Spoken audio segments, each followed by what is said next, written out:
진격의 거인에서 가장 자유로웠던 사람은 누구일까? 코니 엄마일 수도 있어. 코니 엄마는 왜? 자유. 왜 자유야? 계속 누워있는데. 편하잖아. 시작해볼까요? 아 맞다 이거 제가 나 이거 입고 해야 돼요. 해왔습니다. 또 준비를 해와. 일부러 뭐가 괜찮을지 몰라서 두 종류를 샀거든요. 하나는 약간 면 소재 같은 거 약간 이거는 약간 담요? 담요. 네 그래서 둘 중에 하나를 고르세요. 제가 볼 때 반팔이니까 두꺼운 것 같아요. 사사게요 사사게요 신조사사 잠깐만 아 팔이 없구나. 요거는 그 지하실 열쇠입니다. 지하실 열쇠. 진경로 거인 이거 LN이 네, 진격의 거인이라고 써 있죠. 그래서 요거를 걸고 이거 걸고 오늘 방송을 하겠습니다. 이거 두 개임. 하나씩 하려고. 열쇠는 하나인데. 둘이 하나씩 걸어야 되니까. 이건 뭡니까? 이거는 이제 기념으로 조사병단 병과를 좋아하다 보니까 키링이 있어요? 조사병단 키링이 있습니다. 이거 제가 너무 귀여워서 샀어요. 이것도 하나씩. 이거 하나씩 다 선물로 드리는 거예요. 너무 귀엽지 않아요? 칼이 빠집니다. 심지어 칼이. 이거 봐. 칼이 빠져 이렇게. 입체 기동 장치 칼. 슉슉 슉슉. 근데 이거 진짜 키링 예쁘다. 키링이 그게 좋아요. 완성도가 좋아요. 이게 그러니까 되게 옛날 느낌으로 이렇게 딱 그 금속도 다르게 해갖고 예. 옛날 거는 이렇게 기울이면 떨어졌대요 칼이. 근데 이게 버전 업이라고 합니다. 좋습니다. 가시죠. 보고. 네, 거인의 힘, 통합 및 분할에 대한 이야기를 먼저 드리겠습니다. 이거는 정말 향후 몇 년간은 이 정도의 아이디어를 내기 쉽지 않을 것이다. 네, 그런 생각 좀 해봤습니다. 궤도님의 또 상상의 날에? 네, 상상의 날에. 거인의 힘이 9개로 나눠졌습니다. 그리고 나중에 힘이 모이는 경우도 있었죠. 네. 그러니까 거인의 힘을 가진 인원이 9명보다 늘어나거나 예. 혹은 다수에서 더 줄어들거나 이런 것들이 가능할까에 대한 아이디어예요. 일단은 보면은 기본적으로 아이디어 자체는 힘의 통합은 가능하다. 주인공 에렌에거가 이미 시조의 거인, 진격의 거인을 같이 갖고 있고요. 그렇죠. 그 다음에 나중에 라라타이버를 잡아먹으면서 진퇴의 거인도 드링킹을 했죠. 그쵸. 네. 만약에 한 사람이 9명의 거인, 그러니까 나머지 자신을 뺀 8명의 거인을 다 드링킹을 한다면 시조 유미르처럼 모든 힘을 한 몽에 지닌 거인이 가능할 것이다. 그러면은 힘의 분할은 어떨까? 불가능해 보이는 관점이 존재합니다. 시조 유미르의 힘이 세 딸에게 나눠지고 그 다음에 9명으로 분할된 거는 사실 설정이 있습니까? 없어요. 없어요. 이 부분에 저는 좀 초점을 맞추겠습니다. 그래 어떻게 나눠지는가? 네. 합치는 건 우리가 뭐 그냥 먹으면 된다고 하는데. 그렇죠. 네. 가설을 세워보는 거예요. 갑옷 거인의 힘을 가졌어요. 이 갑옷 거인을 2명이 나눠 먹는 겁니다. 절반 반으로 쫙 쪼개요. 정확하게 세로로 잘라갖고 네. 척수도 딱 반으로 잘라. 네. 그 다음에 짠. 너 50, 나 50 드링킹을 하는 거야. 네. 이 상황이면 어떻게 될 것 같아요? 저는 그렇게 하면 갑옷거인 2개가 나올 것 같은데. 아닙니다. 50%를 정확하게 나누는 것이 과연 가능할까? 나머지 숫자가 붙겠죠. 네. 오차 범위 내에서. 네. 그러니까 둘 중에 조금이라도 더 먹은 애가 갑옷거인이 됩니다. 그러면 여기서 이제 아이디어를 본 겁니다. 처음에 힘이 3분할 됐습니다. 3분의 1씩. 유미르의 몸이건 뭐 척수액이건 3등분을 했겠죠. 최대한 정확하게. 근데 여기서 왜 3등분으로 나눠서 3명이 힘을 나눠 가졌느냐? 이게 수학적으로 보면 굉장히 일리가 있는 접근이라는 거예요. 마리아랑 로제만 나왔어, 딸을. 시조 유미르의 살을 5대5로 나눠 먹었겠죠. 네. 딱 떨어진 정수비입니다. 네. 이렇게 되면은 이 둘은 딱 떨어지는 정수비로 이룬 상 나눠 먹어야 돼요. 네. 이게 수학적으로는 정확해. 5대5. 근데 수학적으로 정확한 게 현실에서 가능합니까? 불가능하죠. 불가능해요. 예를 힘들죠. 정말 힘들어요. 뭐 저 콜라를 5대5로 나눈다. 요거를. 이거 정확하게 한 방울 입자로 해도 정말 입자 하나하나까지 따져보지 않는 이상 굉장히 어렵습니다. 네. 이론상으로 5대5 딱 분할 자체가 아예 불가능한 거야. 그래서 세 딸이 나눠 먹은 겁니다. 3명이 하면 달라져요? 3명이 어떻게 되면요. 33.333333 무한하게 반복되죠. 애중간에도 좀 돼. 수학적으로 이론적으로 정확한 3분할이 이미 불가능해. 수학적으로. 애중간이야. 네.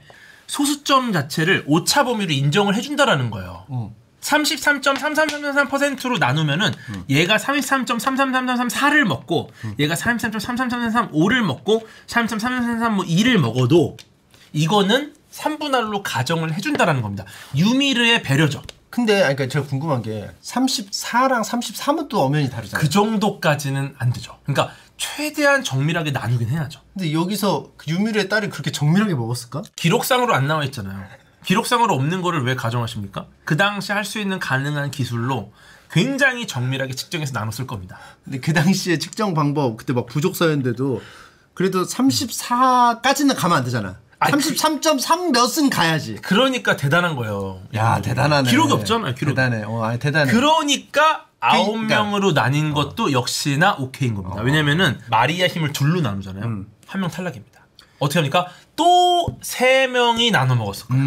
그러니까 3에서 9로 가는 게 너무 논리적이라는 겁니다. 그래서 9명까지 갔습니다. 그러면 이런 고민을 할 겁니다. 왜 27명으로 분할되지 않았는가? 여기서부터는 이제 기술적인 결함이 있는 거죠. 왜요? 2가지 정도로 추측을 해보는데요. 첫 번째, 27명까지가 분할하는 거는 사실상 분명히 문제를 일으켜서 33, 34, 32 된 애들이 있을 거예요. 걔네들 탈락. 그것도 열심히 측정하면 되잖아요. 인원이 넘어가면 오류가 커진다. 두 번째 가설.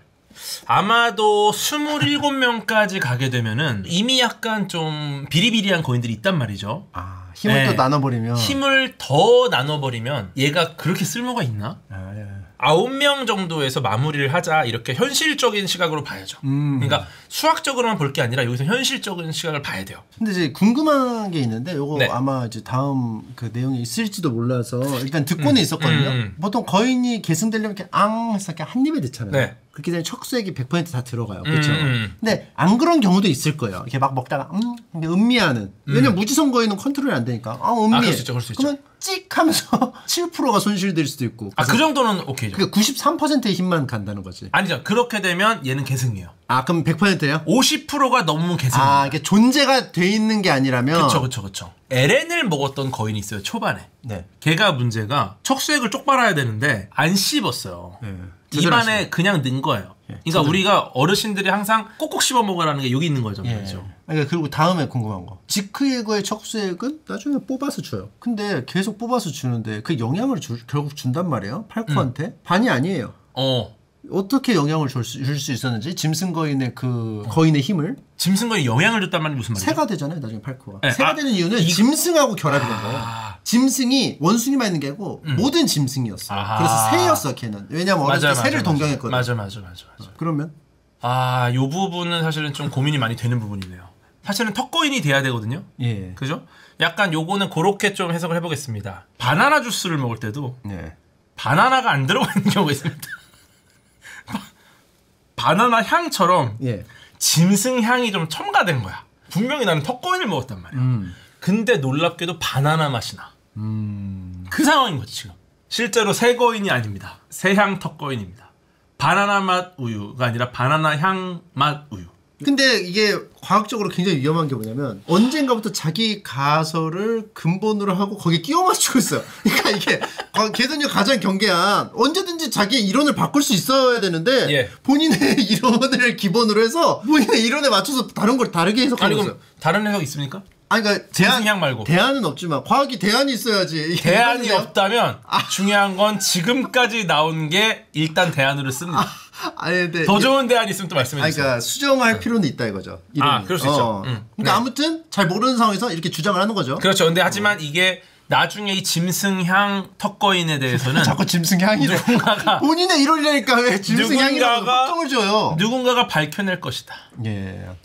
유전자를 공유하는 거라면 다 동일 유전자인데 그러면 번식할 경우 유전병이 생길 텐데요. 왜 유전병이 없을까요? 지금 헷갈리시는 게 동성동본 간의 어떤 결혼, 단일 민족에 대한 개념 이런 것들을 봐야 돼요. 예를 들어 가족끼리 계속 이 결혼을 하잖아요. 돌연변이로 발병하는 게 아니라 유전적 특성이 다양성을 잃습니다. 예를 들어 턱이 조금 길어. 그럼 그 가족들이 계속 결혼을 하잖아요.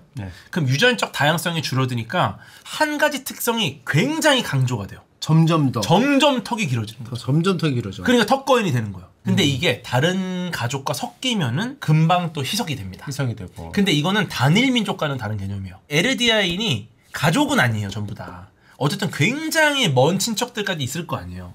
그러니까 단일 민족 국가지만 유전병이 강조될 만큼의 유전적 다양성이 없진 않을 것이다. 근데 모두가 유미르에 그게 있잖아요. 네, 연결돼 있잖아요. 그렇죠. 그 연결돼 있다는 게 DNA가 연결돼 있는 거예요? 지금 다음 내용을 정확하게 또 관통했습니다. 그냥 물어보고. 이게 그 얘기가 나올 차례예요. 과연 어떤 식으로 연결된 것인가? 3명의 딸로 넘어갔죠. 네. 그러면 유미르는 어떤 식으로 이게 퍼져나가는가? 이건 도대체 유미르의 무엇인 건가? DNA일까요? DNA는 근데 사실 다 퍼지죠. 네. 다 퍼지고 다 흩어지고 다 섞이죠. 예. 즉 우리한테도 알타이역의 뭐 일부, 어느 쪽에 일부 들어가가지고 굉장히 복잡한 유전적인 다양성을 갖고 있을 거예요. 근데 보세요. 유미르를 지금 역으로 추적해서 시조 유미르라는 것에 도달했습니다. 이게 뭐랑 비슷하면 바로 미토콘드리아 2부에 대한 이야기입니다. 공통조상을 찾고 싶어요, 우리는. 네. 그래서 공통조상을 찾기 위해서 유전 정보를 뒤지면서 위로 올라가야 되는데 네. 여기서 미토콘드리아의 DNA가 굉장히 중요한 역할을 했다는 말이에요. 미토콘드리아라는 애는 세포 내에 있는 소기관입니다. 네. 얘는 독자적인 DNA를 갖고 있어요. 미토콘드리아의 DNA는 다른 DNA랑 다르게 오직 모계로만 엄마로부터만 이어집니다. 네. 그러니까 지금도 세 딸들한테 이렇게 아이를 낳으라면서 세 딸에게 넘어갔죠. 아들이 없는 이유가 있어. 사람이 만들어질 때는 정자와 난자가 필요하죠. 난자에도 미토콘드리아가 있습니다. 정자에도 미토콘드리아가 있습니다. 네. 둘이 수정을 하니까 정자와 난자의 미토콘드리아 둘 다 만날 것 같죠.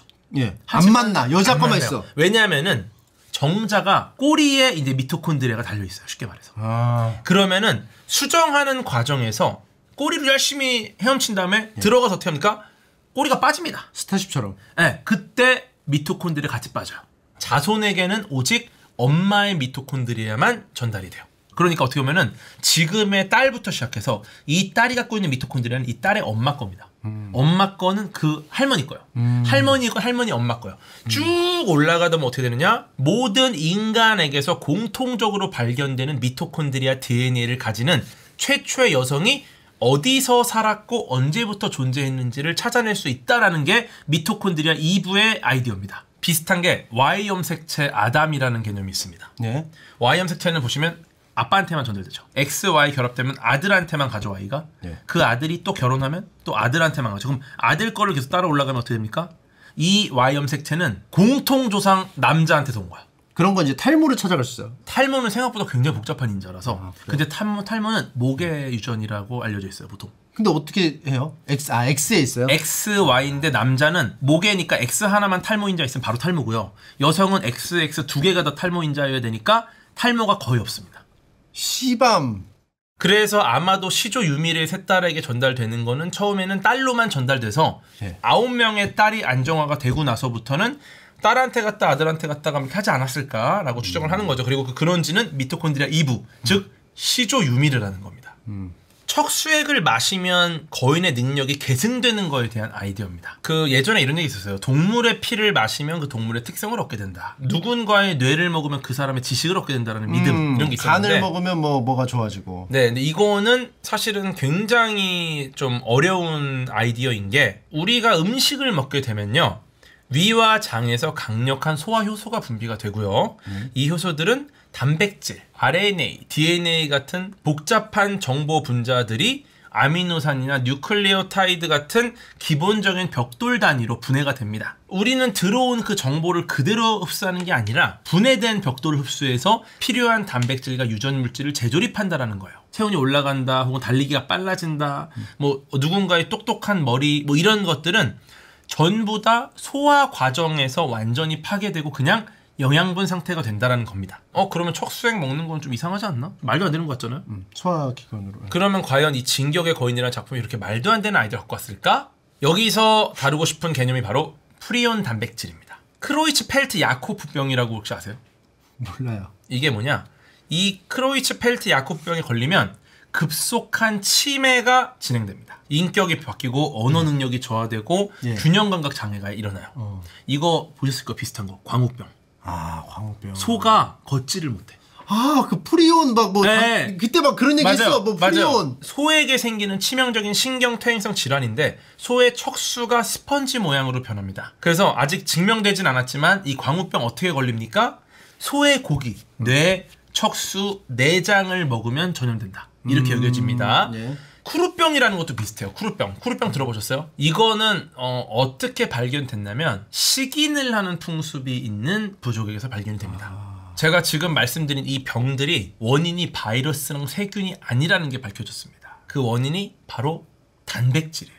이 변형된 프리온 단백질은 몸에 들어오잖아요. 그러면은 뇌에 있는 정상 단백질들을 자신의 형태와 똑같은 형태로 변형을 시킵니다. 왜 베끼고 싶지? 마음에 드나? 그러니까 다른 단백질들이 이 형태를 비슷하게 따라간대요.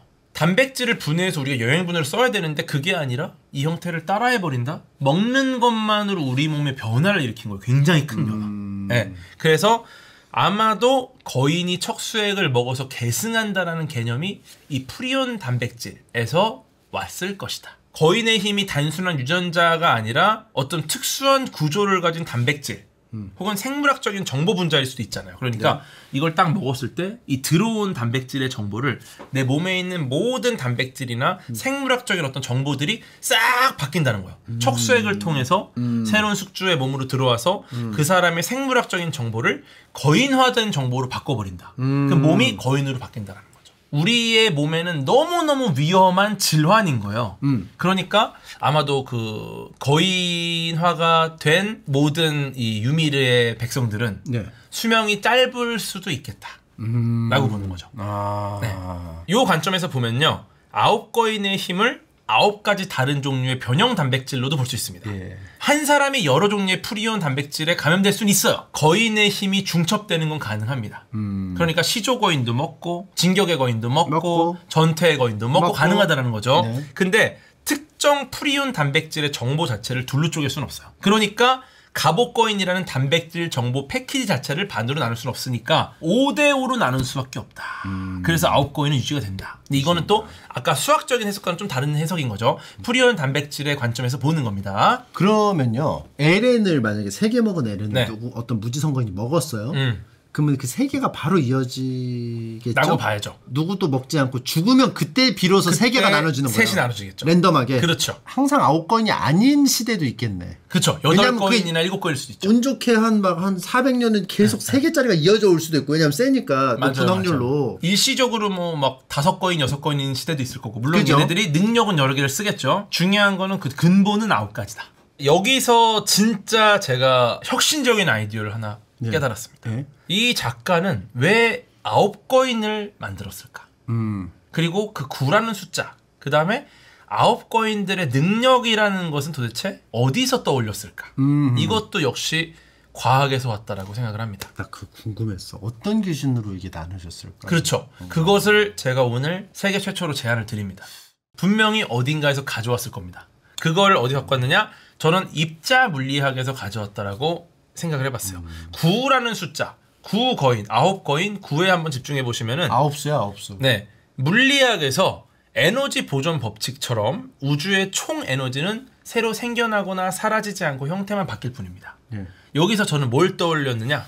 자연계를 구성하는 기본 입자에 대한 아이디어를 생각해봤어요. 기본 입자는 쪼개서 또 다른 것을 만들기가 굉장히 어렵다는 뜻입니다. 거인의 능력을 더 이상 자를 수 없다? 이 말은 거인의 능력은 기본 능력이기 때문에.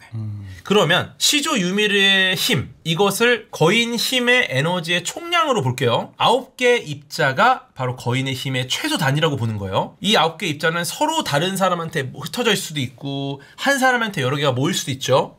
근데 입자 자체를 쪼개서 10개로 만드는 건 불가능하다. 그래서 진격의 거인 속에 있는 거인의 힘은 고유한 정보와 법칙을 갖고 있는 하나의 완성된 시스템으로 설계를 한 입자 물리학의 근본을 다루고 있다. 저는 이렇게 보고 있고요. 그래서 표준 모형이 등장을 합니다. 기본 입자의 수는 17개입니다. 물질을 구성하는 입자는 페르미온. 12개로 나뉘고 이 페르미온은 쿼크와 렙톤으로 나뉩니다. 그래서 쿼크 6개. 업, 다운, 참, 스트레인지, 탑, 버텀. 녹색, 렙톤은 6개. 전자, 전자 중성미자, 뮤온, 뮤온 중성미자, 타우, 타우 중성미자. 오른쪽에 있는 5개는 힘을 매개하는 입자, 보손이라고 부릅니다. 자연계의 4가지 힘 중에서 3가지를 매개하거나 입자의 질량을 부여해요. 그래서 글루온, 강한 상호작용을 매개하는 거고요. 광자, 전자기 상호작용, 전자기력을 매개하는 거고요. W보손, G보손, 약한 상호작용, 양력을 매개하는 거고요. 힉스보손, 다른 입자에 질량을 부여하는 신의 입자라 불리죠. 이렇게 17개 입자들이 현재 우주를 구성하는 기본 요소입니다. 그러면 여기서 이런 의문이 드는 거예요. 그러면 17거인으로 나눴어야 된다. 왜냐? 거인의 힘이 기본 힘이라면. 먼저 조사를 해봤어요. 혹시 진격의 거인을 썼을 당시에 작가의 관점에서 입자 물리학의 표준 모형이 기본 입자 9개였던 시절은 아니었을까? 근데 시기적으로 9개로 구분했던 시기도 있었겠지만 실제 작가의 시기랑은 맞지 않아요. 아쉬웠겠네요, 교수님. 아니죠. 9개의 시기를 아니죠. 발견했어야 되는데. 좋은 방법을 찾아냈어요. 예. 이 작가는 17개의 기본 입자, 표준 모형에 대한 이해도가 매우 높은 분입니다. 그래서 개별 입자에 하나씩 거인의 힘을 9거인을 대응시키는 게 아니라 각각의 입자들의 역할군과 개념을 모아서 굉장히 정교한 거인들을 매칭을 시켰습니다. 설명드릴게요. 네. 1번 시조거인 역할, 모든 물질의 질량을 부여한 힉스 입자, 힉스 보손. 힉스 요게. 네. 2번은 전퇴의 거인, 건축가 역할이죠. 어커크 다운커크가 이제 모든 물질의 근본 재료다. 눈에 보이는. 그 다음에 3번이 글루온.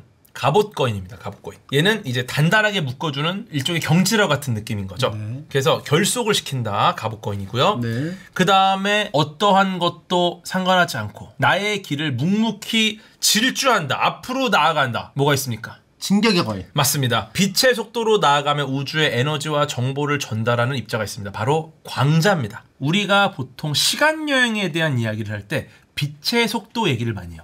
빛보다 빠르다. 시간이 거꾸로 간다. 빛보다 빠르게 움직이면 우리는 과거를 볼 수 있다. 네. 이 말이 뭐냐? 진격의 거인의 능력은 시공간을 초월하면서 과거와 미래를 봅니다. 이렇게 따지면 자유를 향해 나아가는 진격의 거인이 과거와 현재와 미래를 보는 것도 포톤과 관련이 있다고 볼 수 있죠. 그래서 본 거구나. 그렇죠. 포톤의 능력으로. 빛보다 빠르게 갔기 때문에. 그 다음에 굉장히 뒤에서 지원을 잘해주는 거인이 하나 있습니다. 네. 어떤 거인이죠? 차력. 차력 거인. 서포트하고 싣고 다니던 애죠. 예. W 보손, G 보손. 요게 입자의 종류를 바꾸는 약한 행력을 매개하는 애들인데요. 얘는 직접 전면에 나서진 않아요. 우주의 근본적인 변화가 있는데 얘는 뒤에서 묵묵히 이걸 지원하는 역할입니다. 그러니까 엄청난 지구력으로 오랫동안 아군 뒤에서 묵묵히 서포트를 하는 차력거인이 딱 맞죠. 오케이. 네. 그 다음에 거인 중에 되게 안정적인 거인이 있어요. 이 거인은 굉장히 만능입니다. 여성형 거인. 맞습니다. 이게 바로 1세대 렙톤인 전자와 전자 중성미자. 전자는 원자를 구성하고 화학 결합을 일으키는 우리 세상에서 가장 안정적이고 활발하게 상호작용하는 입자입니다. 전자가 너무너무 중요하지만 얘는 특히나 범용성이 있고 적응력이 좋아요. 그러니까 웬만한 물체에 전자가 다 있잖아. 이 말이 뭐냐? 여성형 거인이 보여준 안정적인 성향, 안정적인 상호작용. 어떤 거인이랑 매칭을 해도 굉장히 서포트가 잘 되죠. 그 다음에 잠깐만요. 지금 6개 나왔어요. 네. 그러면 여기 나머지 3개잖아요. 네. 아무리 고르게 나눠도 3개를 포함해야 돼요. 그렇죠? 그게 2개가 나와요. 네네네. 자, 요거를 참 관전 포인트로 해서 들으시면 좋을 것 같습니다. 아무리 고르게 분배를 해도 3개짜리가 나올 수밖에 없거든요. 이 거인은 체구가 작지만 폭발적인 스피드를 갖고 있고 매우 빨라요. 턱거인. 턱거인입니다. 턱거인. 2세대 렙톤 뮤온과 뮤온 중성미자. 이 뮤온이 무거운 전자 같은 애예요. 그래서 작은데 강력한 에너지가 응축되어 있습니다. 그 다음에 되게 재밌는 게 일반적인 거인하고는 좀 많이 다른 애가 있어요. 전투 능력도 별로 없고 처음에 굉장히 이질감이 들어서 실제로 전쟁에서 많이 쓰이지도 않았었고 발현될 때마다 다른 모습으로 발현됩니다. 그 짐승. 네, 짐승 거인입니다. 아주 이질적인 짐승. 참커크와 스트레인지 커크. 모습도 계속 천차만별이고 이질적이라는 것 자체가 아마도 이 이질적인 2세대 커크, 비묘 커크와 참 커크가 아닐까. 네. 그 다음 마지막이 가장 무겁고 가장 강력한 거인이 뭐가 남았습니까? 자, 이게 제일 중요한 거예요. 마지막에 이거를 볼줄 다 마셔야 돼요. 그렇죠? 네. 자, 짬처리 아닙니다. 초대형 거인입니다. 네. 탑 쿼크, 바텀 쿼크, 타우 중성미자가 3세대 입자로 분류가 돼요. 요 4개 입자가 모든 입자 중에 가장 무겁고요. 가장 불안정하고요. 생성되자마자 엄청난 에너지를 방출하면서 스스로 붕괴합니다. 뭐랑 비슷해요? 초대형 거인요? 그렇죠. 굉장히 불안정하잖아요. 계속 에너지를 방출하죠. 그리고 금방 홀쭉해지죠. 예. 그리고 가장 큽니다. 3세대 입자들의 특성을 갖고 있어서 존재 자체가 곧 거대한 에너지 방출이다. 등장만으로 모든 것을 파괴하는 굉장히 불안정한 이 3세대 입자가 바로 초대형 거인입니다. 이렇게 9거인을 17개의 기본 입자랑 연결을 지었습니다. 과학자가 잘못했다. 아다리가 맞아서 굉장히 불편함. 이거는 작가님이 잘못했어요. 왜요? 17개의 거인이라고 했으면 궤도님이 그냥 17개 하고 끝났을 텐데 이거를 결국 또 퍼즐을 시작해서 그죠? 근데 보시면 진짜 특성들이 되게 비슷해요. 왜냐면 더 이상 쪼갤 수 없는 거인의 힘, 여기서 저는 아이디어를 얻었거든요. 예. 그러면 이것은 마치 기본 입자 같지 않은가? 그럼 기본 입자로 해석을 하면 어떨까? 라고 도달을 한 거죠. 네. 지금 유튜브에 뭐라고 나온 줄 알아요? 베르톨트, 초대형 거인이었던 베르톨트. 네. 심리적으로 불안정했어. 맞아. 그래서 나의 퍼즐도 풀린 것 같아. 왜냐면 베르톨트가 어때요? 제일 중요한 초대형 거인을 맡았잖아요. 맞아. 그리고 이름도 4글자고 지금 B가 있습니다. BV 톨트, 베브 톨트 같은 느낌. 이건 우연입니다. 어쨌든 중요한 건 뭐냐? 감동하셨죠? 아, 감동했습니다. 이게 어떻게 이렇게 아다리를 이렇게 맞춰버렸죠? 이제 145대 왕 칼프리츠가 등장을 했습니다. 이 칼프리츠라는 사람 되게 독특한 사람이에요. 서로 죽이고 동족 상잔을 하는 거에 염증을 느껴서 나는 더 이상 싸우고 싶지 않다. 파라디 섬으로 가겠다. 그리고 벽을 쌓았습니다. 그리고 부전의 맹세를 했어요. 앞으로 우리들은 절대 시조 유미르의 힘 함부로 쓰지 않겠다. 땅 울림을 절대 하지 않겠다. 네. 그렇게 족쇄를 채웠고 시조 유미르도 이제 더 이상 그런 걸 할 수 없는 상태로 아예 잡아버린 거죠. 그러니까 시조의 거인의 궁극기, 땅올림 자체를 이제 못하게 버린 거예요. 근데 여기서 이런 생각해 볼 수 있어요. 칼 프리츠가 진정 바라던 것이 무엇이었을까? 칼 프리츠는 에르디아인들을 모두 지키려고 한 건가? 벽을 쌓아서. 아니면은 이 에르디아인들을 결국은 멸족시켜버리려고 한 걸까? 둘 중에 어느 쪽 같으세요? 전 멸족이라기보다는 자기가 이제 들어가잖아요. 그냥 혼자 들어가도 되잖아요. 남한테 주고. 그러면 못 살아. 왜 그런 줄 알아요? 왕으로 살아서 자기 시중을 들어야 돼. 안 그러면 못 살아잖아요. 그러니까 자기 시중들 그 생태계는 필요해서 사람들을 데리고 간 거야. 나무꾼도 있어야지, 농부도 있어야지. 그래서 싹 해가지고 떠온 거야. 이 사람은 언젠가 우리는 뭐 망할 날이 오겠지만 한 100년 그때까지만은 우리는 편안하게 살고 싶겠다. 그런 얘기를 해요. 그러면 망한다는 걸 이미 생각을 했단 말이야. 근데 그 뒤는 그냥 별로 생각이 없어. 그럼 망한다라는 개념이 어디선가 공격이 오겠죠. 그러니까 이제 그러면은 굳이 따지면은 공격을 당하니까 멸망이겠죠. 저도 이쪽에 한 표입니다. 네. 그거에 대한 증거를 제가 하나 찾았거든요. 네. 분명히 언젠가는 땅울림이 일어날 수도 있겠죠. 저는 여기서 핵심을 뭐라고 보냐면 방벽 안의 거인들이 어느 방향을 보고 있느냐를 봤습니다. 네. 놀랍게도 벽이 손상됐을 때 안쪽 벽에서 거인이 나를 보고 있었어요. 맞아요. 이 말이 뭐냐면은 외부의 적을 막을 생각이 없었던 겁니다. 그러니까 만약에 실수로 땅울림이 일어났다 쳐도 그때 결국 궁극적으로 일어날 일은 에르디아인의 완벽한 멸망이에요. 멸족. 파라디 섬의 정중앙을 향해 모든 거인이 달려들어서 그 안에서 한 점에서 응축되면서 끝나라는 뜻입니다. 왜냐? 전부 다 안쪽 벽을 보고 있기 때문에. 만약에 땅울림이 그냥 어쨌든 자연스럽게 우연히 실수로라도 만들어졌을 때는 무조건 한 점에서 거인들은 자폭하고 에르디아인의 완벽한 멸족. 이게 아마도 칼프리츠 왕의 진정 바라던 목적이 아니었어요. 그래서 저는 이 칼프리츠가 정말 나쁜 놈이라고 생각을 합니다. 에르디아는 결국은 몰살시키기 위해서. 그렇죠. 어떤 장면인지 한번 설명해 주시죠. 세계의 분노를 받아들이면 우리 엘디아인만 죽고 넘어갈 수 있을 겁니다. 이게 아버지가 와서 제발 궁극기를 쓰든 거인들을 조정해서 이 벽을 부시지 않게 해달라. 그랬더니 안 된다. 우리는 이 분노를 받아들여야 된다. 즉 이거는 시조의 거인의 부전의 맹세가 이어져서 그렇게 된 거죠. 어떤 것을 못하도록 어떤 제한된 기억이 뇌 안에 있는 겁니다. 그럼 어떻게 이게 가능할까? 부전의 맹세라는 기억이 대대로 어떻게 계승이 될까? 징 진격의 거인에서는 좀 달라요. 쉽게 말해 동물이 특정한 천적을 본능적으로 피하는 유전된 기억이랑 비슷해요. 그런데 어떻게 동물이 한 번도 본 적 없는 천적을 무서워할까? 한 번도 땅울림을 해본 적 없어요. 프리다 레이스는. 네? 근데 본능적으로 이걸 하지 않으려고 하죠. 과거의 특정 경험 때문에 만들어지는 기억이 아니라 그냥 본능에 있는 겁니다. 거미는 아무도 가르쳐주지 않아도 거미줄을 지어요.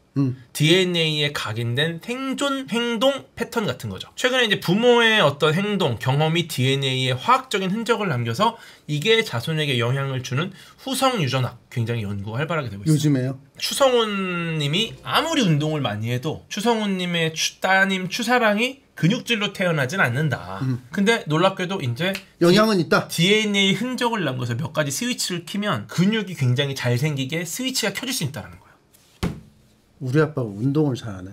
그게 아빠 때문이네. 스위치가 켜진다는 거죠. 아빠 때문이야. 놀랍게도 심지어 벽안의 에르디아인의 기억을 조작해서 평화의 시대를 만듭니다. 에르디아인들이 다 까먹어버려요. 모든 걸 잊고 그냥 우리는 벽안에 갇혀서 평화로운 인류다라고 생각하게 만들어버리는 시조거인의 기억 조작 능력도 등장을 했죠. 이거는 되게 어려운 일이에요. 사실은. 뇌 해마와 편도체에 저장된 기억 정보를 내가 외부 신호로 바꾸는 거예요.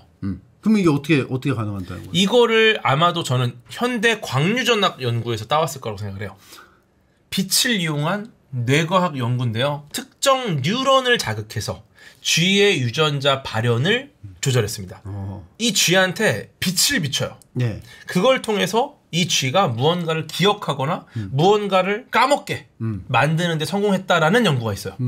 그러니까 길에 연결된 사람들이 빛나는 무언가를 보고 연결돼서 뭔가를 따르고 뭐 예를 들어 뭐가 어떤 맹세가 따라가고 뭐가 바뀌고 이런 거잖아요. 근데 이게 아니라 시조거인이 빛을 먼저 보여주고 빛 때문에 모든 유미리의 백성의 뇌에 연결된 어떤 특정 신호가 자극을 받아가지고 뇌 전체 시냅스 연결이 재구성돼서 기억이 바뀐 거죠. 그래서 전 국민의 기억이 그 빛을 봐서 사라진 거다.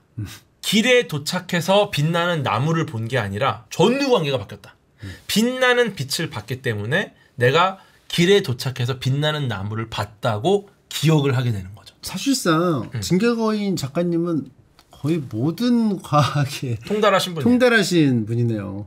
그러다가 어느 날 누군가의 독특한 목소리가 들립니다. 바로 진격의 거인을 계승한 자들이었어요.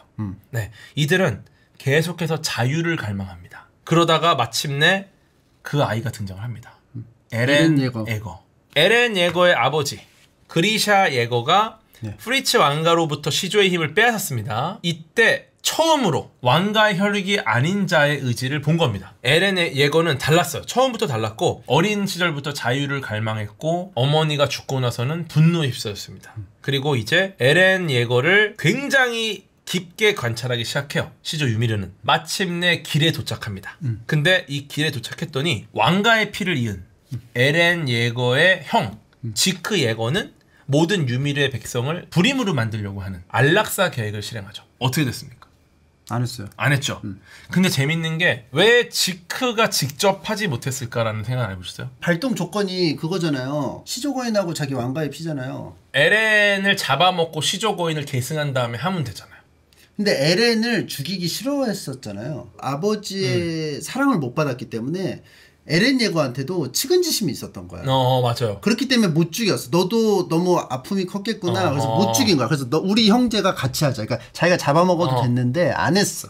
시조거인을 계승한 왕가의 핏줄은 그것도 있다. 부전의 명세가 더 컸겠다. 그러니까 이렇게 많이 알고 계세요. 왕가의 혈육이 시조거인을 계승하면 부전의 맹세 때문에 뭘 할 수가 없어요. 아무것도 못해. 그러니까 시조거인을 계승을 왕가가 아닌 사람이 하고 왕가가 거인화가 돼서 접촉을 해서 맞아. 함께 해야 된다라는 아이디어가 있었죠. 예. 근데 재밌는 게 사실은 할 수 있었어요. 지크도.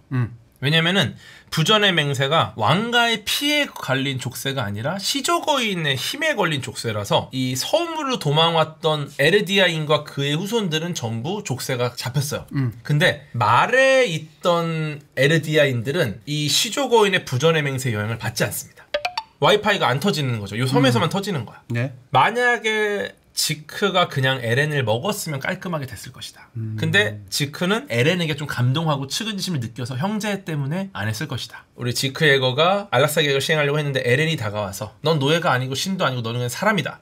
네가 원하고 싶은 대로 해라. 그때 굉장히 얼굴이 바뀌어요. 누군가가 처음으로 시조 유미리한테 선택을 강요합니다. 이거에 대한 고마움으로 이제 에렌에게 모든 힘을 줍니다. 그러면서 이제 거인들이 깨어나고 땅 울림이 시작됐죠. 만약에 이게 실제로 일어난다면 어떨까? 수천만 마리의 초대형 거인이 이제 걸어가는 것 자체가 진도 10 이상의 인공 지진이 계속 발생하는 겁니다. 그래서 어떻게 보면은 밟아서 파괴하는 것도 있겠지만 도시에 계속해서 근처에 지진이 일어나는 거예요. 사실은 지금 이게 뭐가 제일 위협적이에요? 제일 위협적인 느낌. 거는 제일. 저 대롱대롱 매달리고 있는 에렌 예거의 그 형상. 사실 제일 위험한 거는 바다를 건널 때입니다. 저 땅올림 거인들 굉장히 뜨겁죠. 수증기를 엄청난 양을 증발시키고요. 그러면 뭐가 일어나느냐? 기후위기. 기후위기에서 가장 중요한 게 온실 효과를 만들어내는 온실가스입니다. 네. 온실 효과가 가장 강력한 기체가 뭘까요? 프레온 가스, 프레온 가스, 이산화탄소. 그쵸. 온실 효과가 가장 강한 기체는 수증기입니다. 근데 왜 우리는 수증기 중립을 하지 않고 탄소 중립을 할까? 물이 돼. 맞아요. 수증기는 온도에 따라 양이 결정되는 결과물이에요. 수증기를 줄인다고 해도 그냥 상태가 바뀌는 거고 온도가 올라가면 또 늘어납니다. 반면에 이산화탄소는 대기 중에 머물면서 온도를 조절하는 조절 다이얼 역할을 합니다. 그러니까 이 다이얼을 잠그지 않으면 결국은 수증기도 더 늘어나는 거예요. 중요한 거는 결과적으로 수증기량을 줄이기 위해서는 우리가 통제 가능한 이산화탄소를 줄여야 되고 탄소를 줄여서 온도를 낮추면 수증기량은 자연히 줄어들 것입니다. 그쵸. 그래서 거인이 걸어오는 물리적인 폭력보다도 거인들 때문에 증발하는 수증기 양이 무시무시한 영향을 미친다는 거예요. 대기 중에 수증기가 엄청나게 퍼지면요. 저 증기와 먼지가 섞이면 햇빛이 차단되고요. 예. 핵겨울이라는 상황이 벌어집니다. 그러니까 대규모 핵전쟁 이후로 대기 중에 엄청난 양의 먼지와 그름이 예. 폭발로 발생하겠죠. 그러면은 성층권까지 이것들이 올라가서 수개월 동안 태양빛을 차단합니다. 그렇게 하면 지표면의 기온이 급격하게 떨어지고요. 식물이 다 죽고요. 결국 지구 전체에 빙하기가 오고요. 대멸종이 일어납니다. 이게 핵겨울이에요. 사실 에렌 예거는 네. 거인을 땅올림으로 일으켜서 바다 쪽으로 가게 해서 다 같이 자 입수 해가지고 입수한 다음에 수증기 만들어내면 끝날 거라고 생각하고 들어갔는데 네. 안 끝나네? 이제 어디로 가지? 그래서 어영부영 갔던 그럴 게 수 아닐까? 있어요. 그럴 수도 있어요. 싶기도 하네. 네. 땅울림은 뭐냐? 지구 내부에 생명체로부터 비롯된 대멸종이라는 거예요. 왜 무섭습니까? 인간이 컨트롤할 수 있었어. 우리가 통제할 수 있었어. 인간 에르디아인이라는 한 종의 인간종이 지구 전체 생태계를 완벽하게 평평하게 만들어서 파괴해버리는 극단적인 사례를 보여준 게 진격의 거인이죠. 맞아요. 무섭습니까? 무서워요. 무섭죠? 네. 너무 극단적입니까? 극단적이에요. 하지만 이 일이 실제로 일어나고 있다는 거예요. 이런 일이 지구의 기후위기 문제. 현재 호모사피엔스라는 인간종 한 종이 지구 전체를 멸망시키고 있어요. 지금 우리는 현재 진행형인 땅울림을 보고 있는 겁니다. 그럼 제가 에렌 예거예요? 우리는 다 에렌 예거예요? 예렌 예거입니다. 현재 인류가 초래하고 있는 환경 파괴와 기후변화 문제에 대한 강력한 은유가 땅울림이라는 형태로 작중에 등장을 한 겁니다. 거의 오늘 괴울림이네요. 무시무시하죠. 다시 시조 유미리 이야기를 돌아볼게요. 진정한 해방은 복수가 아니었다. 어떻게 보면은 길이라는 곳에 시조 유미리를 묶어둔 건 프리츠 왕의 명령만은 아니었다. 왜냐면 이미 프리츠 왕 죽었거든요. 그럼 왜 묶여 있는가? 아마도 시조 유미리의 삐뚤어진 사랑이었을 것이다. 그러면 여기서 말씀드릴게요. 시조 유미리의 사랑, 이것은 무엇이었을까? 사랑해서. 왜 사랑할까요? 노예입니다. 저 종족이 내 혀를 잘랐습니다. 나중에는 죽이려고 했습니다. 돼지를 잃어버렸다고. 그 다음에 돌아왔더니 모든 손에 피를 묻히겠습니다. 가능합니까? 가능은 하죠. 이거 쉽지 않아. 불가능한 건 아니죠. 예를 들어 침착맨님이 누군가를 사랑하게 됐어. 그 사람이 침착맨님을 노예로 생각하고 사랑하는 사람이 할 만한 걸 안 하는데 사랑할 수 있어요? 가스라이팅. 그러니까 사랑이라고 볼 수는 없어요. 이게 그럼 왜 시조 유미리가 이런 행동을 했을까? 가스라이팅을 포함한 극심한 트라우마가 낳은 스톡홀름 증후군이라고 저는 판단을 합니다. 일종의 심리적인 방어 기제인데 도대체 왜 이런 일이 벌어질까? 나는 지금 위협을 당하는 상황이에요. 네. 그러면 오히려 증오해야 돼. 근데 왜 사랑하게 될까? 압도적인 공포와 무력감을 경험했을 때 이 위협을 받아들이는 게 너무 괴로운 거야. 그럼 어떻게 합니까? 지금 이렇게 하는 거는 속으로는 사실은 나한테 굉장히 좋은 마음인데 겉으로만 이렇게 하는 거다. 일종의 가해자를 생명의 동아줄로 인식을 합니다.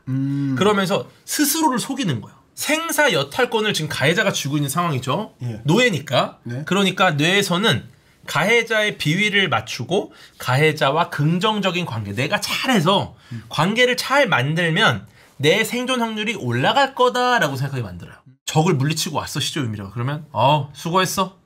진짜 별것도 아니야. 정말 쓰레기 같은 칭찬이야.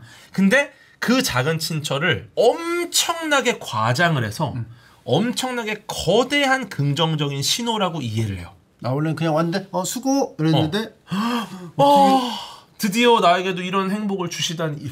나를 위협하는 공포의 대상이라는 존재가 나중에는 나를 살려주는 유일한 존재처럼 인지 부조화가 생기니까 위협의 원인이 생존의 원인이 돼버려요. 여기서 중요한 게 피해자들의 탓이 절대 아닙니다.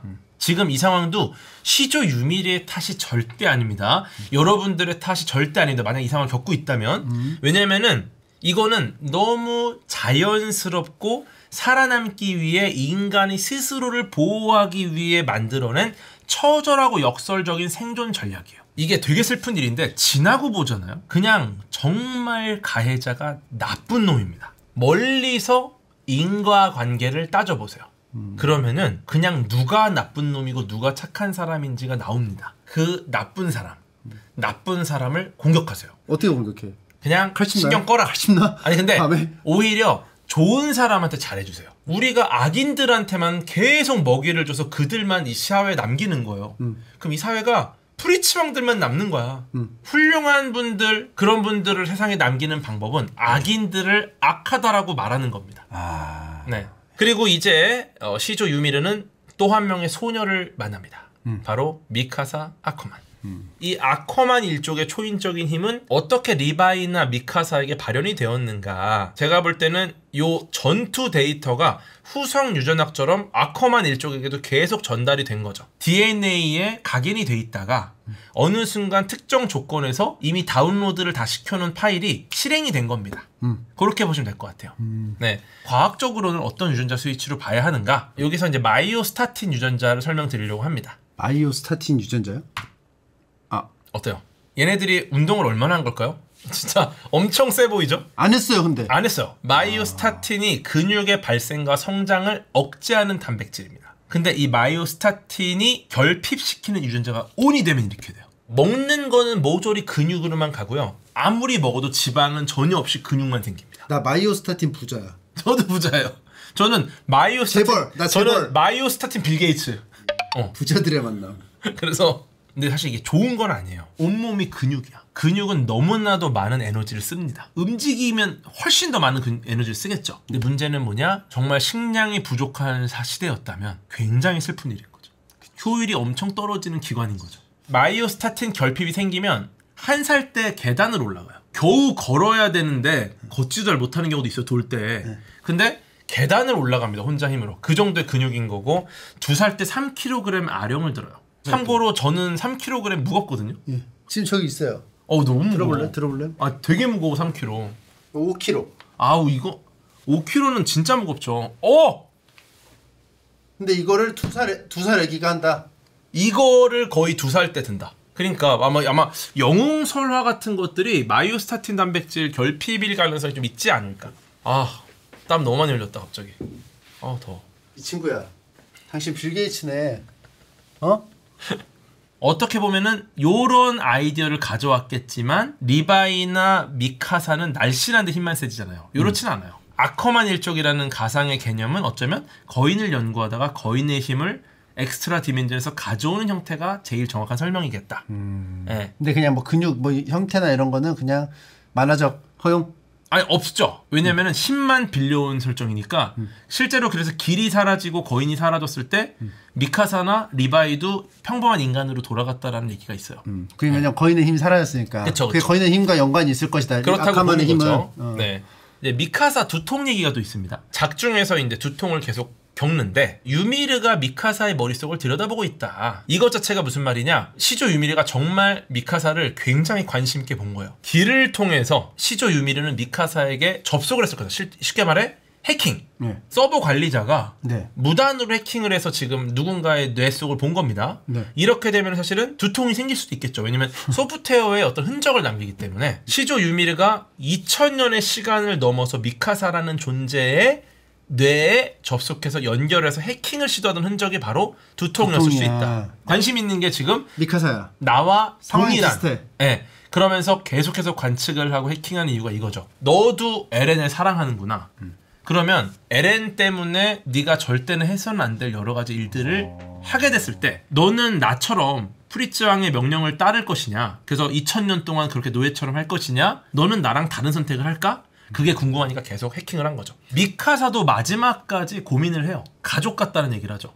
그거 자체가 미카사도 이게 사랑인지 아닌지 헷갈리는 거예요. 유미르가 사랑인지 아닌지 헷갈린 것처럼. 결국 미카사가 잔혹한 운명에 묶인 에렌을 해방시키기 위해 직접 자기 손으로 에렌을 끊어냈습니다.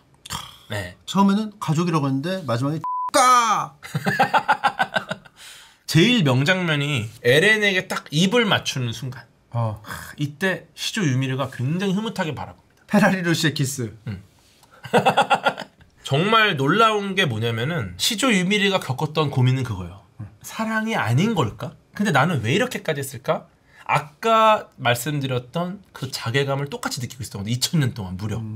근데 나랑 동일시하던 미카사라는 인물이 이런 선택을 내렸습니다. 그러니까 이거는 굉장히 재밌는 시조 유미르의 결론을 직접 본 거죠. 시조 유미르의 결론은 엄청난 사회 실험 같은 결론입니다. 2000년 동안 고통받았던 시조 유미르는 무표정하게 거인을 빚다가 드디어 눈동자가 드러나고 희미한 미소를 지으면서 평온해졌어요. 두 가지 이유가 있어요. 저 미소에는 미카사가 에렌을 죽였습니다. 이때 미카사가 증오의 마음으로 에렌을 죽였다. 시조 유미르가 깔끔하지 않아요. 왜냐? 그럼 사랑이 아닌 거네? 근데 그렇지 않고 증오로 죽인 게 아니었습니다. 왜냐? 목을 자르고 여전히 사랑하고 있기에 입을 맞췄어요. 예. 그 모습을 보고 이제 유미르는 적어도 내가 프리츠 왕에게 느꼈던 감정이 거짓은 아니었구나. 사랑이었구나. 근데 여기서 미카사는 그 사랑에 종속되지 않고 잘못된 길을 가는 에렌을 멈추기 위해서 스스로의 자유의지로 그를 끊어냈습니다. 사랑하지만 그럼에도 불구하고 노예가 되기를 거부하는 선택. 이것을 유미르는 못했어요. 2000년 동안. 네. 하지만 미카사가 그걸 해냈다라는 겁니다. 그리고 속으로 이렇게 훈훈하게 바라보면서 이 생각을 했겠죠. 아, 나도 죽일걸. 그죠. 그것을 미카사가 대신해 줬으니까 어떻게 보면 후련한 거겠죠. 미카사는 본인은 본인의 의지대로 본인이 옳다고 생각하는 대로 행동을 했지만 한 노예 소녀의 2000년대 한을 풀어준 거고, 미카사의 선택과 함께 길도 사라지고 거인도 사라지고 노예 소녀는 자유를 얻었고, 그리고 이제 시조 유미르는 앞으로 어떤 이야기가 펼쳐질지 이제 묵묵히 지켜볼 뿐이다 라고 마무리가 되는 거고요. 이렇게 시조 유미르의 2000년에 걸친 긴 이야기는 끝이 났고요. 이제 에렌에 대한 얘기를 좀 해보겠습니다. 에렌은 왜 이런 선택을 했을까? 에렌이 이러한 선택을 한 이유는 자유를 갈망했기 때문입니다. 근데 이게 과연 자유인가에 대한 얘기를 해볼 건데요. 진격의 거인 능력이 단편적인 미래를 봅니다. 과거, 현재, 미래를 동시에 보는 블록 우주론의 관점에서 땅울림 장면도 보고, 친구들이 나를 막으러 오는 것도 보고, 자신이 바랐던 여러 가지 그 풍경, 바다 모습이라든지 이런 거 다 봤어요. 네. 근데 왜 이런 일이 벌어지는지, 도대체 왜 이런 끔찍한 일을 내가 벌이게 되는 건지를 모르고 결과만 보니까 어떻습니까? 혼란스러워요. 에렌이 다른 방법을 찾아보려고 노력을 많이 했어요. 발버둥을 쳤습니다. 어떻게든 여러 가지 시도를 해봤습니다. 근데 안 돼요. 은유적으로 작품이 조금씩 나오긴 하거든요. 결국은 에렌이 길에서 유미리를 만나는 순간 이 모든 게 연결이 됩니다. 여기서 이제 에렌은 하나의 그림을 봅니다. 그것이 뭐냐? 땅울림을 내가 일으킬 거고 그걸로 인류의 80%가 사라질 것이다. 에렌은 그럼 왜 멈추지 않았을까? 왜냐면 다 알아도 예. 아이씨 그냥 내가 안 해버릴 수 있을 것 같잖아요. 그죠? 저는 그게 더 에렌답다고 생각했어. 왜냐하면 민간인 출신이잖아요. 민간인이 고통받는 걸 누구보다도 싫어하기 때문에 아무리 결과가 좋다고 하더라도 그게 사람들이 구원이 되는 길이라고 하더라도 자기 손으로 민간인을 죽이는 행위를 한다는 거는 자기가 그래도 맞다고 생각하는 방식으로 진행을 할 것 같거든요. 선택을 바꾸지 않았던 건 어떻게 해도 땅 울림이 일어나. 어떻게 해도 인류의 대부분이 죽어요. 이거를 바꾸려고 여러 번 시도를 해봅니다. 그 중에 하나가 말에 잠입해서 부상병의 삶을 살아본 거예요. 해볼 수 있는 본인이 말도 안 되는 행동을 다 해보는 거죠. 근데 이렇게 해도 저렇게 해도 뭐 이걸 구해봐도 저걸 구해봐도 결국은 계속 땅 울림이 일어나. 그러니까 이건 안 되겠구나. 이게 첫 번째 이유고요.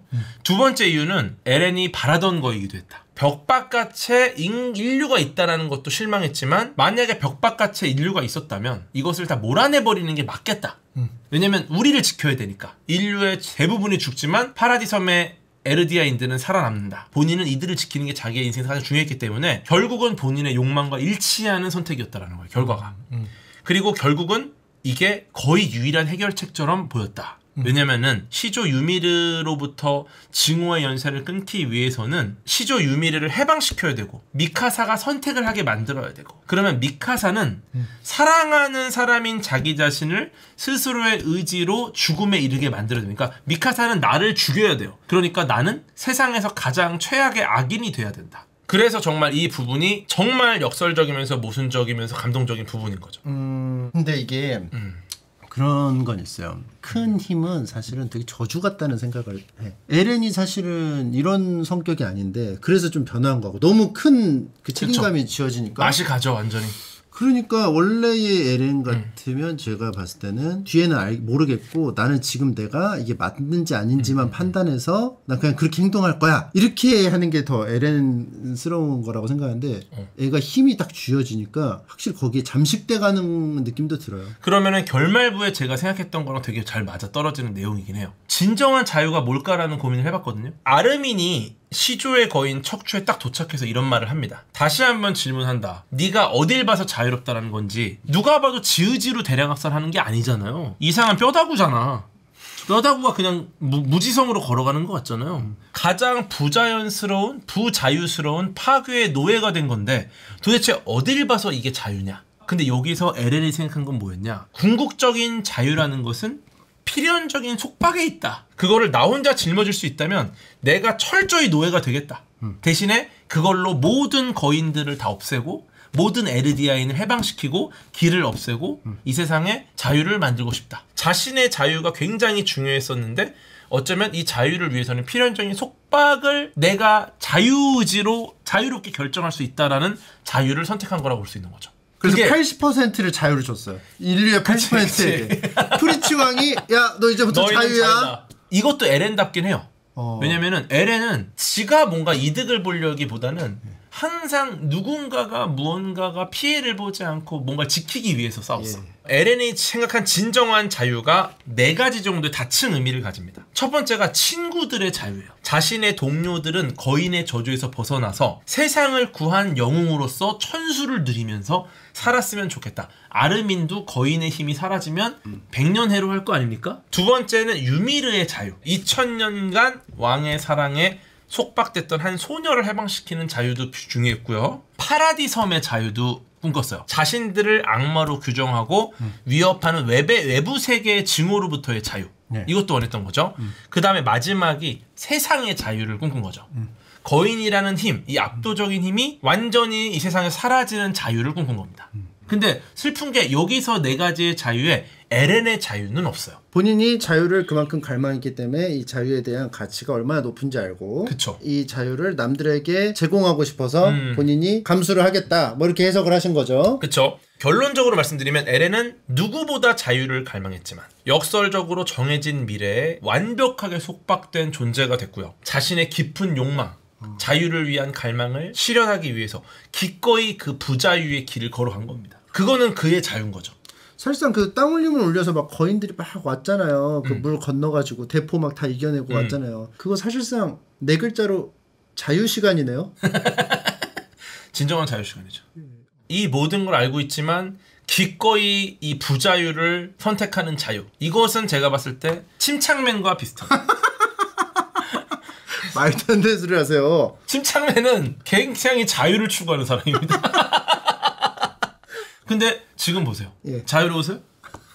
니 때문이잖아요. 아니 니 때문이잖아요. 뭔 소리를 하시는 거예요. 여러분 침착맨은 진짜 자유를 사랑하는 사람이에요. 자유의 노예입니다. 근데 왜 이렇게 근데 왜 길게 하냐고요, 왜? 심창맨이 여기서 본인의 부자유를 선택함으로써 지금 시청하고 계신 정말 15,000명의 이 시청자분들이 진정한 자유로 간 거죠. 야. 진정한 해방을 느끼는 겁니다. 자유 시간이네요. 네, 그러니까 어떻게 보면 저는 이 에렌 예고의 선택도 우리 침착맨이 짊어지고 있는 여러 무게라든지 그런 것들과 비슷하게 고난과 이 스트레스와 많은 것들이 이 안에 있을 겁니다.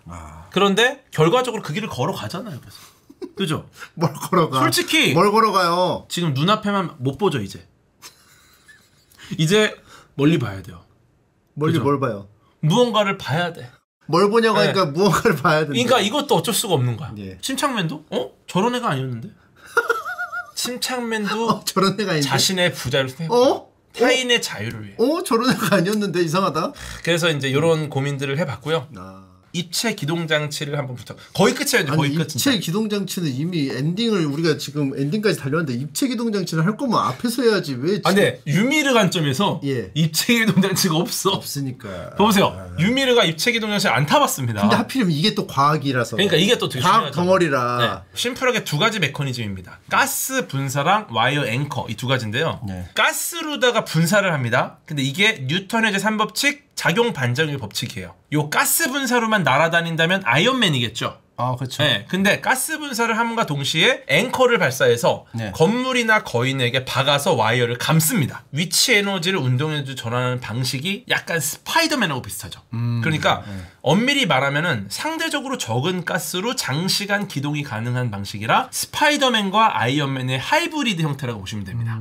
가스 분사랑 와이어 견인을 동시에 활용하니까 초기 가속도가 폭발적이고요. 네. 이렇게 빠른 초기 가속도 때문에 어쩌면 거인의 예측을 뛰어넘는 변칙적인 행동이 가능해요. 그냥 허리띠만 차는 게 아니라 전신 벨트를 차고 있거든요. 네. 추진력의 중심을 전신으로 분산시키는 형태라 만약에 허리띠로만 돼 있으면 추진되는 순간 허리가 꺾입니다. 그죠 여기 이렇게. 예, 척추가 꺾여서 그냥 죽을 수도 있어요. 만약에 이 입체 기동 장치가 현실적이라면 대부분의 시간은 빙글빙글 돌고 있을 가능성이 높아요. 이게 와이어를 감아야 되고 또 자세를 제어해야 되고 또 그 다음에 와이어를 풀으면서 가스를 분사하고 막 이런 것들이 고개 선수 수준으로 이제 굉장히 초인적인 균형 감각과 코어 힘이 필요하다. 그럼 사실상 불가능하다고. 불가능하다고 봐요. 놀랍게도 일부분은 굉장히 현실적으로 보입니다. 작동 원리 자체가. 네. 그러면 현실적인 과학 위에 초인적인 신체 능력을 섞어가지고 굉장히 절묘하게 결합한 발명품인 거죠. 그래서 물리법칙의 한계를 인정하면서도 물리법칙의 한계에 도전하는 입체 기동장치 자체가 인간의 처절한 의지와 용기를 상징한다고 봐요. 물리학의 한계를 알아. 근데 그 한계를 극복하려고 초인적인 능력을 넣었어. 과학적으로도 굉장히 깊이 있는 장치를 만든 것이다. 이게 과학의 정신입니다. 호모 사피엔스입니다. 이런 고민이 들었어요. 저는 에르디아인의 유전자가 전 세계로 퍼지면 어땠을까? 왜냐면은 에르디아인만 남아서 이제 악마의 자손이 됐잖아요. 네. 보면은 호모 사피엔스가 그렇거든요. 비슷해요. 호모 사피엔스는 뭐 예전에 데니소바인이라든지 혹은 네안데르탈인 같이 굉장히 강력했던 종족들보다 훨씬 약했습니다. 호모 사피엔스가 그들을 몰아내고 그들과 유전자가 섞이고 나니까 결국은 호모 사피엔스 유전자가 전 지구에 골고루 펴졌어요. 차별 없이. 그러면 만약에 에르디아인도 전 세계가 에르디아인이라면 평화가 만들어지지 않았을까? 사실 호모사피엔스가 이제 퍼지게 된 건 협동력이 좋아서 그렇잖아요. 아, 기가 근데 막히다. 에르디아인은 협동력이 뭐 다른 민족에 비해서 뭐 딱히 뭐 더 있나? 기가 막힙니다. 호모 사피엔스의 유전자랑 에르디아인의 거인의 힘, 이 두 가지의 차이를 봐야 되거든요. 호모 사피엔스 말씀하신 것처럼 뛰어난 두뇌, 사회성. 사회성 자체는 굉장히 유리해요. 그러니까 일단 내가 사회를 만드는 것 자체를 좋아해. 그러니까 개체 하나하나가 이런 특성을 갖고 무리를 이루고 사회를 이루고 서로 머리가 좋으니까 협력하고 하면서 자연스럽게 퍼져나가면서 다른 인류랑 섞입니다. 그래서 호모 사피엔스 유전자는 일종의 소프트웨어 프로그램이야. 모두에게 다 인스톨을 시켜갖고 다 깔아버려. 근데 9거인의 힘은 좀 달라요. 9거인의 힘은 전 세계에 딱 9개만 존재하는 일종의 독특한 하드웨어입니다. 네. 극도로 희귀하고 강력한 하드웨어다 보니까 고대 에르디아 제국을 다스리던 왕이랑 귀족 가문 입장에서는 이 강력한 전략 무기가 전 세계로 퍼져서는 안 돼요. 예를 들어 전 지구가 에르디아인이야. 그럼 얘가 실수로 죽었어. 그럼 갑자기 턱거인이 어디로 갈지 몰라. 저기 북극으로 가. 북극으로 이러면은 무기를 잃어버리는 거예요. 에르디아인의 피가 전 세계로 무분별하게 퍼져나가는 것 자체가 이 무기를 뺏길지도 모른다는 강력한 재앙입니다. 통제 불가능한 곳에서 9거인의 계승자가 나타나지 않도록 에르디아인의 피를 순수하게 독점하고 통제했습니다. 9개의 거인의 힘을 나눠 가진 가문들이 끊임없이 싸웠습니다. 네. 사회성이 없어요. 이들은 오히려 자기의 이권 때문에 더 치열하게 치고받고 싸웠어. 그러니까 내전이 계속 벌어지고 심지어 거인의 피는 13년밖에 못 삽니다. 유미르의 저주 때문에. 네. 장기 집권이 안 돼요. 안정적인. 정책적으로 뭔가 어려운 거예요. 모든 게. 그날 병건은 떠올렸다. 궤도에게 당해왔던 공포를. 진격권은 단순한 판타지를 넘어서 힘의 본질, 에르디아인이 갖고 있는 거인의 힘, 내가 데리고 있던 노예로부터 굉장히 나약한 약자가 우연히 얻게 된 강력한 힘을 지배자들이 어떤 식으로 이용해왔고 어떤 식으로 퍼뜨려왔고 어떤 식으로 관리해왔고 어떤 식으로 세상에 부정적인 영향을 끼쳤는가를 보여주는 작품이 바로 진격의 거인입니다. 그래서 진격의 거인은 전쟁의 위험성과 무의미함을 보여주고 증오의 고리를 끊어야 된다. 아이들을 숲 밖으로 내보내야 한다. 이걸 계속 강조하죠. 맞습니다. 근데 반전을 다루는 일본 작품이 많습니다. 다른 관점도 한 번쯤 생각해 볼 만하다. 왜냐면 가해자에서 피해자로서 서사를 전환하는 부분이 있습니다. 예를 들어서 가해자였던 에르디아인의 국가의 후손이 우리는 조상의 죄와 관련이 없는 선량한 사람들이다. 오히려 우리는 지금 이렇게 고통을 받고 있는데 내가 피해자 아니냐? 라는 식으로 피해자의 서사를 강화한 부분이 있죠. 어쩌면은 과거에 다른 나라를 침략했던 국가가 우리의 과오를 인정하고 반성하기보다는 현재 우리 국가가 겪는 어려움에 초점을 맞춰서 사실은 우리도 피해자야? 우리도 피해자다. 가해자의 역사를 희석시키는 부분도 아마도 있을 수 있다. 놀랍게도 주인공인 에렌 예거가 외부 세계가 우리를 공격한다는 걸 깨닫자마자 땅울림이라는 초유의 대량 학살을 감행합니다. 이 논리가 뭐냐면 그들이 우리를 죽이기 전에 우리는 먼저 그들을 쳐야 한다. 우리를 지키기 위해서라는 논리만으로 어떠한 극단적인 폭력, 인류의 80%를 절멸시켜도 정당화될 수 있다는 논리를 이 극안에서 펼치고 있는 거예요. 네, 요거는 사실 그러한 극단적인 과거 제국주의 국가들이 침략을 정당화할 때 펼쳤던 논리와 어느 정도 유사하다는 지적도 있어요. 여러 가지 관점이 있는 거죠. 이게 선과 악의 구분도 모호합니다. 예를 들어서 과거의 피해자였던 마레는 현재 가해자가 됐고요. 네. 피해자였던 에르디아인은 이제 세상을 멸망시키는 가해자가 됐고요. 됐어. 네. 그러니까 너나 나나 우리 모두는 가해자이자 피해자다. 사실 그렇지 않아 역사는. 어떤 나라가 어떤 나라를 먼저 침략했는가 이거는 분명한 책임을 어떤 나라가 져야 되는 게 맞아요.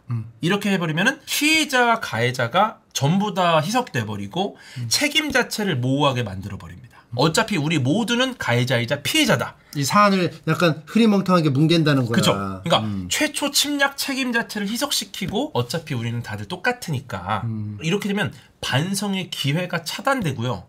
또 비슷한 일이 벌어질 수 있다는 겁니다. 저는 그걸 또 분리해서 봐도 된다고 생각을 해요. 그러니까 일본 사람이기 때문에 이런 작품을 내는 게 안 된다로 볼 수도 있거든요. 어떻게 보면요. 맞아요. 그러니까 이거랑 사실 일본의 역사랑 또 별개의 또 생각일 수도 있고 다만 일본 사람이기 때문에 이게 또 맞물려서 이렇게 해석이 자꾸 되는. 물론 이제 또 말씀하신 것처럼 진격의 거인이 이러한 제국주의에 대한 옹호라기보다는 이 폭력이 어떻게 또 다른 폭력을 낳고 증오가 어떻게 대물림되는가를 보여주는 반전 작품이라는 해석도 굉장히 많아요. 왜냐면은 그쵸? 어쨌든 에렌의 파멸적인 선택이 굉장한 비극으로 끝났죠. 어떻게 보면 그릇된 민족주의가 만들어내는 폭력의 허망함을 보여주기도 했고, 그러니까 어떻게 보면 사실은 보는 사람의 관점이나 가치관에 따라서 제국주의를 옹호하는 거 아니야? 제국주의를 강력하게 비판하는 거 아니야? 굉장히 다양한 관점에서 해석해 볼 수 있는 작품입니다. 어쩌면은 그래서 이 지옥 같은 세상, 우정과 사랑, 그리고 남을 위한 희생이 얼마나 가치 있는지를 보여주는 작품이다. 그래서 마지막으로 제가 던지고 싶은 질문, 자유란 무엇일까? 자유란 수업 자유롭게 특강을 끝낼 수 있는 자유. 이게 자유가 예를 들어 어떤 사상의 노예다. 자유라는 사상의 노예, 자유라는 신념의 노예라면 그것이 자유일까? 그럼 우리는 어떤 삶을 살아야 하는가? 원래 감옥에 있었어요. 이 감옥을 나는 벗어나겠다라고 자유를 부르짖어. 근데 이 감옥의 이름이 자유로 바뀐 것뿐입니다. 그래서 똑같은 새로운 자유라는 감옥에 갇힌 거예요. 그러면 진정한 자유는 뭘까? 제가 내린 결론은 제일 진정한 자유는 나의 신념조차 의심하는 것이 자유다. 언제든 질문하는 것이 자유고 언제든 바꿀 수 있는 것이 자유다.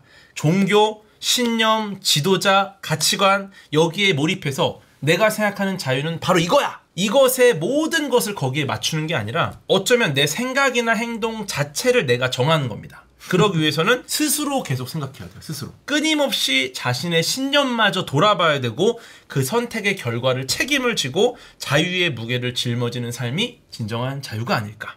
진격의 작가님 작품에 뭐 여러 가지 이론 같은 거 네. 말씀하시고 작가님이 아니라고 하면 어떡하죠? 그러니까 그건 다 방법이 있다고 하면서 답정너 같은 모습을 보여주셨잖아요. 아닙니다. 방법이 있다라는 게 언제든 나의 말을 바꾼다는 과학적 사고를 자유. 하지 않고. 아 그래요? 그럼요. 만약에 그렇다 그럼 그거에 대해서 제가 또 한번 여러 질문을 드려볼 수 있는 거죠. 예. 그러니까 이거는 자유입니다. 저는 언제든 바꿀 수 있다. 아 근데 아까 초반에 안 그러셨던 거 아니요. 아니에요? 진격의 거인에서 가장 자유로웠던 사람은 누구일까? 질문을 좀 드리면서 진격의 거인에서 가장 자유로운 사람. 네. 작가님. 아니 그 컨텐츠 안에서는 누굴까요? 거기서 가장 자유로웠던 사람 괴르빈. 게르빈 단장도 무언가 진실을 알아야겠다라는 그것에 너무 속박돼 있었어요. 근데 거기서 놨잖아. 개인적으로 그냥 가장 자유로워 보인 건 좀 샤샤 같기도 하고 자유롭습니다. 먹을 것만 생각해. 약간 그것도 식욕의 자유를 박탈당한 건가? 저 팔코. 아니면은 팔코는 다 받아들여. 콘이 엄마일 수도 있어. 콘이 엄마는 왜? 자유. 왜 자유야? 계속 누워있는데. 편하잖아. 모르겠어요. 누가 진정한 자유인인지. 팔코 왜? 팔코 어렸을 때부터 세뇌 교육을 그렇게 받았는데도 에르디아 그 파라디섬 인간들하고도 잘 지내고 애가 그냥 계속 그때그때 적응이 빠르고 마지막에 새가 되잖아요. 얼마나 자유로워. 저는 사실 그 사람일 수 있을 것 같아요. 한지나 아니면은 지크의 스승 쿠사바. 계속해서 무언가를 탐구하는 걸로 어떻게 보면 그들이 한 결과들을 보면은 굉장히 좀 열려있죠. 근데 그거는 있을 것 같아요. 쿠사바는 전투는 잘 동원이 안 됐어요. 약해서. 맞아요. 근데 연구 성과가 좋아서 냅둔 거거든요. 다음 사람한테 안 넘겼잖아요. 짐승을. 그럼 연구 성과를 계속 내야잖아요. 아빠. 이번에 연구 성과가 나와야 되는데 거인 연구 성과의 노예. 그냥 이거는 그냥 번외의 이야기인데 에렌이었으면 어떻게 했을 것 같아요? 내가 에렌이었으면 일단 왕궁 부셔야죠. 분위기 파악이 안 되나? 내가 짱인데? 까부나? 내가 지금 한 두세 개 먹었는데 왜 나를 뭐 컨트롤하려고 그러지? 그래서 발언은 못하겠죠. 발언은 못하고 바로 일단 전면전으로 하면 불리하니까. 일단 뒤로 그냥 한번 쓸어버리는. 새벽 5시에 왕궁에 가요. 그럼 헌병대가 맞겠죠. 무슨 일이에요? 그럼 그때 커지는. 그래서 요거 떠가지고 들고 가서 여기 밖에다 딱 놓고 그 안에 내 추종자들 있을 거 아니에요. 다 배치를 해놨죠. 그리고 내가 이 뜨는 날 동시다발적으로 하고 이제 시작해야죠. 땅 올림 바로 하죠? 바로 울리죠? 바로 울려야죠. 시조 먹자마자 바로 가죠. 그렇죠. 버튼이 있는데 안 누르고 안 누를 자신 있어요? 앞에 버튼이 있는데. 저는 근데 되게 큰 버튼이 있어 앞에. 아니 이거는 절대 누르지 마시오라고 써 있어. 보통 요런 거에 들어가면 필승법을 고민합니다. 또 서바이벌 출신이기 때문에 제가 에렌이었잖아요. 진정한 자유는 길입니다. 길로 가면 시간도 무제한이잖아. 길에 가서 내 친구를 다 불러요. 길에 거기 또 죽은 애들도 다 살아나잖아. 그 엄마도 불러 아빠도 불러 다 모아 눌러 앉는 겁니다. 거기 살아. 거기서 살아요. 거기 모래로 다 만들 수 있잖아. 그럼 쇠사슬도 만들잖아요. 그럼 모래로 집도 짓고 다 하고 길에서 아예 마을을 만들어서 다 같이 오순도순 행복하게 사는 겁니다. 그런 영화가 있어요. 매트릭스. 근데 그렇게 살아 좋잖아. 왜냐면 거기서 나오고 싶어하는 게 매트릭스예요. 이 안에서 모든 게 자유야. 예. 저는 어쩌면 진정한 자유는 길 위에 있지 않았나. 지금 일침이 나왔습니다. 네, 뭐죠? 그거 그냥 드래곤볼 소원으로 소원 늘려달라고 비는 초딩이지 않습. 자, 아무튼 오늘 자유에 대한 생각도 좀 해보고. 네. 오늘 굉장히 특강이 너무 알찬데요? 오늘 좀 알차는데 좀 길었어. 다음에는 진짜 다시 2시간으로 돌아가겠습니다. 야, 나는 거의 아까 30분 동안 무슨 생각이냐면, 야, 이거 귀칼 했으면 어땠을까? 귀칼 했으면 어땠을까의 노예였어요.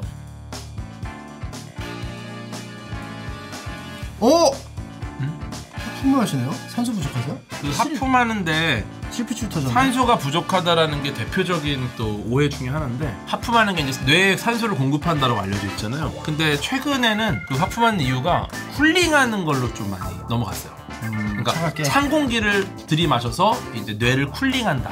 조금 머리 쪽을 쿨링한다. 그러니까 쿨링하는 이유는 사실 네, 약간 지금 과부하 걸린 거죠. 과부하 걸린 거죠. 오늘 너무 즐거웠고요. 7시간 동안 말씀하시느라 너무 고생 많으셨습니다. 너무 재밌는 특강이었고 기회가 되면 또 뵐 수 있었으면 좋겠고 요즘에 또 많으시기 때문에 그래도 심창맨이 1순위입니다. 심창맨은 한 3순위 정도로 아닙니다. 해도 절대적인 1순위입니다. 한 3순위 정도 거의 1순위입니다. 여러분 건강하세요. 안녕.